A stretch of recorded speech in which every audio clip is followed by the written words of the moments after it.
Morning.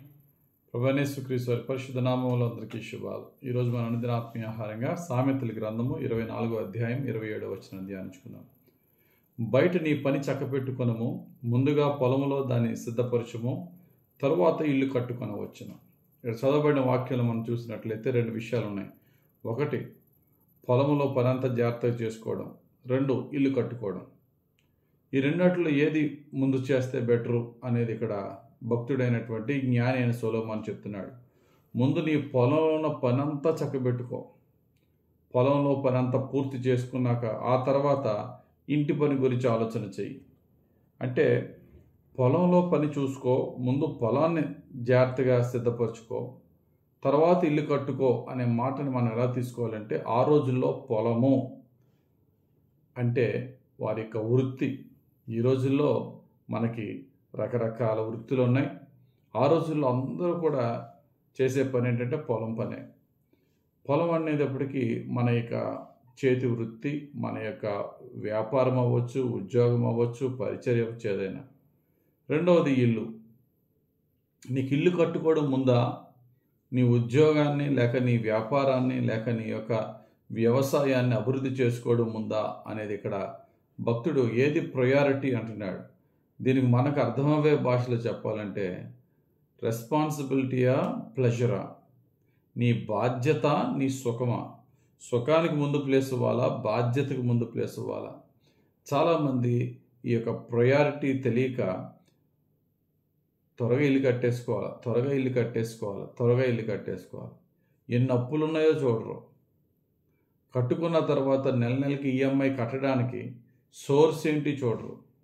ముందు మనం కట్టుకోబోయే ఇంటి గురించి మనం ఎంత ఇన్వెస్ట్ చేస్తామో, నెల నెలకి లోన్ ఎంత కట్టుకోవాలి, ఆ లోన్ కట్టుకునే అంత ఇన్కమ్ జనరేషన్ మనకు వస్తుందా ఉన్నదా అది ఆలోచన చేయకుండా దిగితే కట్టుకున్న ఇల్లు కనీసం దాన్ని అనుభవించే భాగ్యం కూడా లేకుండా అమ్మేసుకోవాల్సి వస్తుంది. మన కష్టపడి ఇష్టపడి కట్టుకున్న ఇల్లు అమ్ముకోవడం అంటే ఎంత దుఃఖకరం. ఇష్టపడి కట్టుకున్న ఇల్లు ఇంకొకటి అనుభవిస్తాడు దాన్ని. అది మంచిది కాదు. చాలామంది ఇంట్లో మరి స్త్రీలు భర్త యొక్క సంపాదన ఏంటి, తన యొక్క సామర్థ్యం ఎంత అని ఆలోచన చేయకుండా ప్రక్కన వాళ్ళు కట్టేసుకున్నారండి, మనం కట్టేసుకోవాలని ప్రజరిస్తూ ఉంటారు. అది స్త్రీ అయినా, పురుషులైనా, భార్య అయినా, భర్త అయినా, మన సామర్థ్యం ఏంటి, పక్కనోడితో మనకేంటి పోలిక, మనం ఎంతవరకు చేయగలం, ఈ యొక్క ఆలోచన కలిగి ఉండాలి. బైబిల్లో కానీ ప్రస్తుత ప్రపంచంలో కానీ తెలివైన వాళ్ళు ఎవరన్నా సరే అన్నిటికంటే చివర కట్టేది ఇల్లే అంటారు. తెలివి తక్కువ వాళ్ళు అన్నిటికంటే ముందు కట్టేసుకునేది ఇల్లు, అన్నిటికంటే చివర కట్టుకునేది ఇల్లు. అది తెలివైన వారి లక్షణం. అన్నిటికంటే ఏంటి, మన యొక్క ఉద్యోగము లేక వ్యాపారము లేక పరిచర్య ఇవన్నీ ముందు అవ్వాలి. ఆ తర్వాత మన పిల్లల చదువులు, తర్వాత పిల్లల సెటిల్మెంట్, ఆ తర్వాత సొంత ఇల్లు గురించి ఆలోచన చేయాలి. కానీ ఏమీ లేకుండా ముందే సొంత ఇల్లు గురించి ఆలోచన చేస్తారు. ఎప్పుడైతే ఫైనాన్షియల్గా మనం స్ట్రాంగ్ అవుతామో, పిల్లల భవిష్యత్తు పర్వాలేదు అనుకుంటాం, అప్పుడు మనం ఇంటికి ప్లాన్ చేసుకోవాలా. మన శాలరీ ఇన్కమ్ ట్యాక్స్కి అనవసరంగా వెళ్ళిపోతుంది, ఐటీ కట్ అవుతుంది, హోమ్ లోన్కి అని చెప్పేసి కొంచెం యోచన చేయాలి. ఆలోచన పరంగా మనం వెళ్ళాలి. ఒక ఉదాహరణ చెప్తాను. బైబిల్లో భక్తుడైనటువంటి యోసేపు ఐగుప్తు దేశానికి ప్రధానమంత్రి అయిన తర్వాత ఐగుప్తు దేశంలో అత్యున్నతమైన కట్టడాలు కట్టించి అత్యున్నతంగా ప్రపంచ దేశాల్లోనే ఐగుప్తు దేశాన్ని అత్యున్నతమైన దేశంగా హెచ్చించాడు. చాలా బాగా డెవలప్ చేశాడు. యోసేపు ఐగుప్తు దేశాన్ని డెవలప్ చేయడానికి అతని యొక్క మొట్టమొదటి సంతకం దేని మీద పెట్టుంటాడు. సాధారణంగా మనం అంటాం కదా, సీఎం కానీ పిఎం కానీ పదవికి వెళ్ళిన వెంటనే నా మొదటి సంతకం ఏ ఫైల్ మీద పెడతానంటాడు చూసారు. అలాగా మొదటి పని యోసేపు చేసిన పని ఏంటంటే పొలం పని. 7 సంవత్సరాలు దేశమంతా బాగా పండుతున్నప్పుడు అందరూ ఎంజాయ్ చేస్తుంటే, డబ్బులు వస్తున్నాయి కదా అని ఎంజాయ్ చేస్తుంటే, యోసేపు ఒక్కడే ఏం చేశాడట, ప్రతి ఊర్లో పెద్ద పెద్ద గోడౌన్స్ కట్టేసి ముందు వచ్చిన పంటని ఎలా నిల్వ చేసుకోవాలా, రాబోయే కరువు దినాలకి ఇబ్బంది లేకుండా దేశాన్ని ఎలా కాపాడాలని చెప్పి బిల్డింగ్లు కట్టడాలు లేక రకరకాల సుఖ సౌఖ్యాలు చూడలేదు. వచ్చిన పంటని ఎలా నిల్వ చేసుకొని సంరక్షించుకోవాలో చూశాడు. ఆ మొదటి 7 సంవత్సరాల్లో యోసేపు చాలా అద్భుతంగా పండేసిన పంటని చాలా జాగ్రత్తగా వ్యవసాయం మీద తన దృష్టి ఉంచాడు. పొలం పని చేసుకున్నాడు.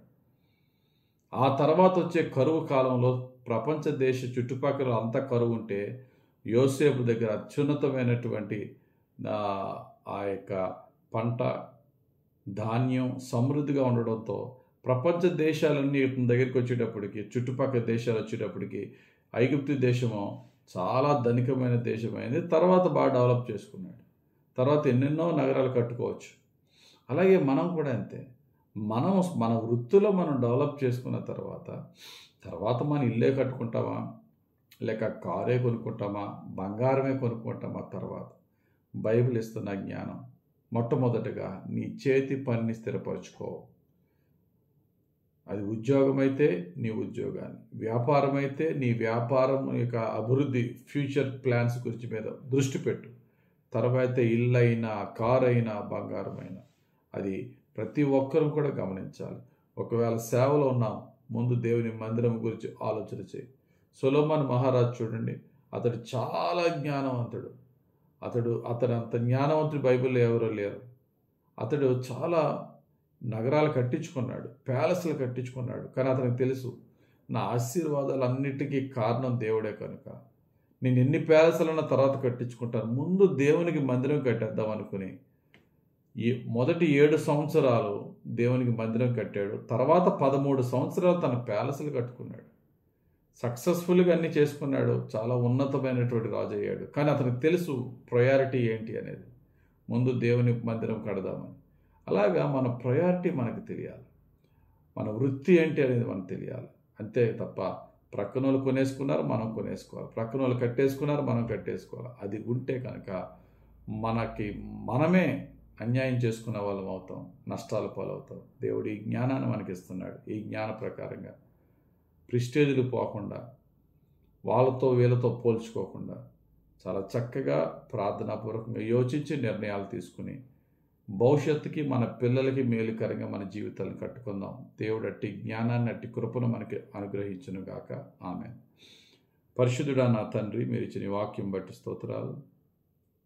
ధ్యానించిన వాక్యమును చక్కగా విని, చక్కగా యోచించి, ప్రార్థనాపూర్వకంగా మా అవసరతలు నీకు చెప్పుకొని ప్రార్థనాపూర్వకంగా నిర్ణయాలు తీసుకునే భాగ్యం మాకు దయచేయమని, ఎవరు నష్టాల పాలు కాకుండా, కష్టాల పాలు కాకుండా నీ ఆత్మతో మమ్మల్ని నడిపించి సరిచేసి దీవించమని యేసుక్రీస్తు వారి పరిశుద్ధ నామములో ప్రార్థించి వేడుకొనుచున్నాం తండ్రి.